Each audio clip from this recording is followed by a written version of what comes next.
Welcome, in front of me is an LG K30 from 2019, and today I will show you how to transfer files from the phone to an SD card or vice versa.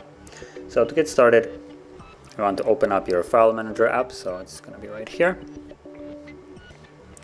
And then find wherever your file is, so mine I believe will be on the internal storage. Now if you're in here and you see this kind of screen, to gain access to your either SD or internal, you want to tap right here and you have the list of either internal or SD card storage. So let me just check where my files are, and okay, so the photos that I'll be transferring are located under DCIM. Now if you also want to transfer photos or videos that you have captured with the device, they will also be located under the folder called DCIM. Screenshots should be under pictures, and downloads should have anything that you have downloaded on this device.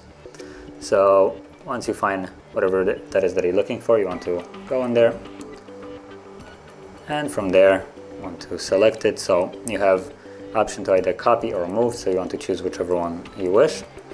So I'm going to move it, and once you tap on it, it gives you the option to select it. So just tap on the files that you wish to select. You can also tap right here to select all, or if you want to move, for instance, entire folder, you could just go right here where, as you can see, that's where all the pictures are.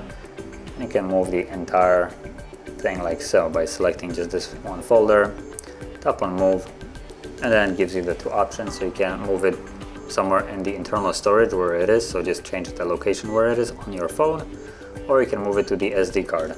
So I'm gonna choose the SD card, and you can see that there is already a DCIM folder, so I can go in there, and also looks like there's a camera folder. Let's see if there's anything in there. So there is no files. So just tap on OK now, and it will tell me to override or skip because the folder already exists, so I can override it. That's this, and now if we go into it, you can see that there are the pictures in here, and I am still on the SD card, as you will see right here. And the same process works for any kind of other file. Doesn't need to be folders or pictures. You do it the same way no matter what the file is. And if you found this video helpful, don't forget to hit like, subscribe, and thanks for watching.